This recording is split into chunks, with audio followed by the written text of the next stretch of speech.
வணக்கம் மாணவர்களே, நாம் இன்றைக்கு இந்த காணொளியில் என்ன படிக்க போகிறோம் அப்படின்னா, வகுப்பு 7 தமிழ் 3ஆம் இடைப்பருவத் தேர்வு பிப்ரவரி 2024 விருதுநகர் மாவட்டம் வினாத்தாளில் உள்ள 1 முதல் 10 வரை உள்ள கேள்விக்கான பதிலை நாம் ஏற்கனவே படிச்சிட்டோம், அப்படி தானே? இனி இந்த காணொளியில் 11வது கேள்வியிலிருந்து நாம் படிக்கலாம் வாங்க. 3 சிறுவினா ஏதேனும் ஒன்றனுக்கு மட்டும் விடையளி. 11 உழவு தொழிலின் நிகழ்வுகளை வரிசைப்படுத்தி எழுதுக. இப்போ உங்கள் எல்லாருக்குமே உழவு தொழில் தெரியும், அப்படி தானே? இப்போ வயலுக்கு போகிறோம். வயலில் போய் பார்த்தா அவங்க எப்படி நாற்று நடுறாங்க அப்படிங்கிறதெல்லாம் நாம் பார்த்துருக்கோம், அப்படி தானே?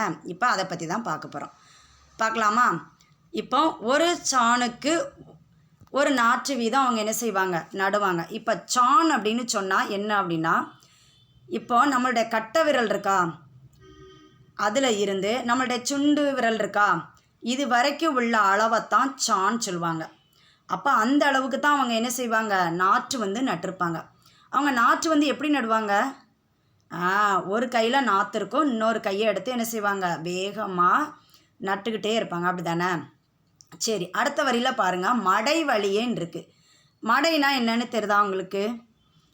சரி சொல்லட்டுமா? இப்போ குளம் இருக்கும், ஏரி இருக்கும், கண்மா இருக்கும். அங்கேருந்து விளைநிலங்களுக்கு பாய்க்கிறதுக்கு என்ன செய்வாங்க, நீரை பயன்படுத்துவாங்க. அப்போ அதன் வழியாக வரக்கூடிய நீரை தான் என்ன செய்வாங்க, மடை வழியே அப்படின்னு சொல்கிறாங்க. அப்போ அந்த மடை வழியே என்ன செய்வாங்க, விளைநிலங்களுக்கு நீரெல்லாம் என்ன செய்வாங்க, பாய்ப்பாங்க. சரி, நெற்பயிர் எப்படி நிற்கும், வரிசையாக வளர்ந்து எப்படி இருக்கும், பச்சை பசேல்னு செழிப்பாக இருக்கும், அப்படி தானே? அதை பார்க்கையே நமக்கு எப்படி இருக்கும், ரொம்ப அழகாக தெரியும், அப்படி தானே?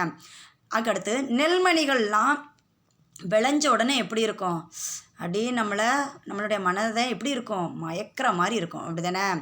சரி, அங்கே உள்ள அறுவடை செய்வாங்களா, அந்த ஆட்களுக்கெல்லாம் என்ன செய்வாங்க, பணம் கொடுப்பாங்க, அப்படி தானே? அதுக்கப்புறம் கதிர் அறுத்து என்ன செய்வாங்க, ஒரு இதில் சேர்த்து வச்சு அதை கட்டுக்கட்டாக என்ன செஞ்சுருப்பாங்க, கட்டியிருப்பாங்க. அதுக்கப்புறம் தன்னோட தலையில் இப்போ கையில் ஒரு துண்டு வச்சுருந்தாங்க அப்படின்னா அதை சுற்றி கூட நம்மளுடைய தலையில் என்னது சும்மாடு மாதிரி வச்சுக்கிட்டு அதுக்கு மேலே நெல்கட்டை கொண்டு போயிட்டு எங்கே செய்வாங்க, நெல் அடிக்கிறதுக்குன்னு ஒரு களம் இருக்கும், அந்த களத்தில் கொண்டு என்ன செஞ்சுருவாங்க, சேர்த்துருவாங்க. அதுக்கப்புறம் என்ன பண்ணுவாங்க அப்படின்னா, மாடு இருக்கா, மாடுகளை என்ன செய்வாங்க, அவுத்து அதில் என்ன செய்வாங்க, அப்படியே அடிக்க விடுவாங்க.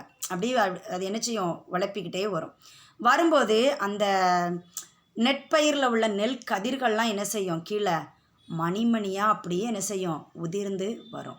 அப்போ இந்த கேள்வி உங்களுக்கு புரிஞ்சிச்சா? இப்போ வயலில் நெல் நாற்று நடுறதுலேருந்து அறுவடை செய்கிற வரைக்கும் நம்ம மைண்டில் அப்படியே கொண்டு என்ன செஞ்சிடலாம், இந்த கேள்விக்கு பதில் எழுதிடலாம்ல எல்லாரும்? ஓகே, அடுத்த கேள்வி பார்க்கலாமா? அப்போ சரி, 12வது கேள்வி, ஒப்புரவுக்கு அடிகளார் தரும் விளக்கம் யாது? முதல்ல நமக்கு ஒப்புரவுனா என்னன்னு தெரியணும், அப்படி தானே? ஒப்புரவுனா என்ன அப்படின்னா, அதாவது மற்றவங்களையும் நமக்கு சமமாக கருதி தான் என்ன செய்யணும், உதவி செய்தல். இதுதான் என்னது, ஒப்புரவு. சரியா?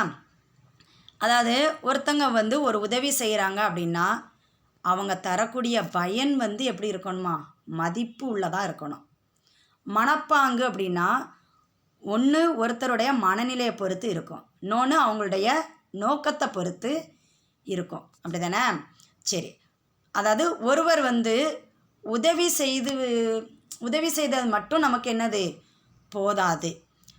ஒன்று உதவி எதுக்கு செய்வாங்க, ஒன்று அவங்களுக்கு அதை நம்ம உதவி செய்ததன் மூலம் ஏதோ ஒரு லாபம் இருக்கலாம், இல்லை அப்படின்னா அவங்களுடைய தற்காப்புக்காக இருக்கலாம், அதுக்காகவும் என்ன செய்வாங்க, உதவி செய்யலாம். இந்த உதவி கூட ஒரு வியாபாரம் போல தான் என்ன செய்யுமா, இருக்குமா. இன்னொன்று, நம்ம உதவி செய்கிறவங்கள நம்ம என்ன செய்யலாம், ஒரு உறவாக எண்ணிக்கலாம், நம்மளுடைய நண்பர்களாக நினச்சிக்கிடலாம். உதவி செய்யக்கூடிய உரிமையை என்ன செஞ்சுக்கலாம், அவங்களே எடுத்துக்கொண்டு கூட நமக்கு என்ன செய்யலாம், உதவி செய்யலாம். இதுதான் என்னது, ஒப்புரவு. புரிஞ்சிச்சா உங்களுக்கு? சரி, ஓகே.